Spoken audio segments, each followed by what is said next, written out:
A global internet outage this week revealed how dependent the world has become on a few cloud giants. Amazon Web Services, the backbone of much of the internet, suffered a disruption that took major platforms like Reddit, Snapchat, Venmo, and Delta Airlines offline. The glitch, traced to AWS's main US hub in Virginia, caused widespread service failures for nearly 3 hours before engineers restored most systems. Amazon later said the fault lay in its internal network health monitor, the system that keeps its cloud running. I mean, the ripple effects of this is obvious. We've all become very dependent on cloud, on the big hyperscalers. So the advantage there is that we get great products, services, sort of they're able to amortize a lot of what they do across a wide base. We live in an era right now where we are very dependent on the cloud providers. So we need them to be at the top of their game. And today, Amazon was not. AWS powers nearly one-third of the world's cloud infrastructure, supporting millions of applications in 190 countries. The outage caused a spike in error rates and latencies, primarily affecting the EC2 internal network and the DynamoDB database.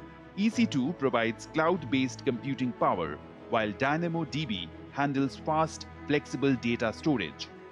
Over 4 million user reports were logged globally. Analysts estimate each hour of downtime at this scale costs millions in lost productivity for businesses worldwide.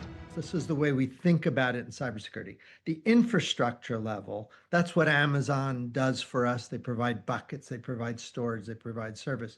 But then above that is all the stuff we build. Those are our applications and systems and interactions and websites and web apps and so on. We can do everything to improve that. While most systems were restored within 3 hours, services like AWS Configuration, Redshift, and Connect continued processing backlogs. However, such a massive outage has not happened for the first time. Major tech outages have disrupted the world over the years. British Airways stranded 75,000 passengers in 2017. Google took YouTube, Gmail, and Drive offline for an hour in 2020. In 2021, Fastly and Akamai caused brief global disruptions, while Meta dark for 6 hours. Twitter faced an outage in 2022, followed by CrowdStrike in 2024. For policymakers and businesses, the message is clear.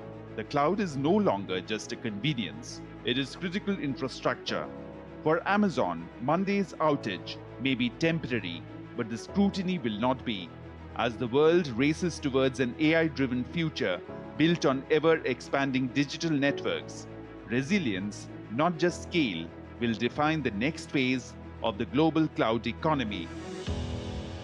Deeptanshu Kashyap's report for the Economic Brief, DD India.